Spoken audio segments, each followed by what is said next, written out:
चौथा अन, अन हु, अन हुमा, अन हुम, अन हा, अन हुमा, अन हुन्ना।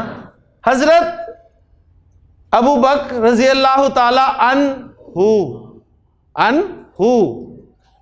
हजरत अब्दुल्ला बिन उमर रजी अल्लाह ताला अन्हुमा।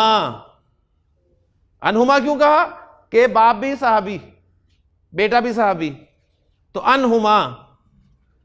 हजरत अबू बकर, हजरत उमर, हजरत उस्मान, हजरत अली रजी अल्लाह ताला अन्हुम। हजरत आयशा सिद्दीका रजी अल्लाह ताला अन्हा। अन्हुमा, अन्हुन्ना, अन का, अन कुमा, अन कुम, अन की, अन कुमा, अन कुन्ना। अन था जी, अन। आगे आगे जी या। अन का नून साकिन ये या की बात नहीं मानता, जबकि या की डिमांड 100% है कि मुझसे पहले ज़ेर हो। अब हल कैसे निकाला जाए? दो इंसानों के दरमियान झगड़ा हो जाए तो नदीम साहब क्या करते हैं?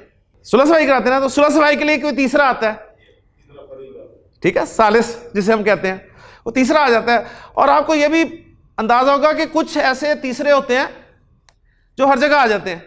वो हमारे किसी तरह कोलीग थे, तो उनकी भी ये आदत थी, जहां भी कोई झगड़ा होता था पहुंच जाते थे। तो एक दिन नजर आए तो उनके बाजू पे पट्टी लिपटी हुई थी। तो हमने पूछा जी खैर थी? कह रहे मैं दफ्तर से जा रहा था तो रास्ते में दो बंदे लड़ रहे थे, बस हमें समझ में आ गई। तो कुछ तीसरे ऐसे होते हैं जो हर जगह आ जाते हैं।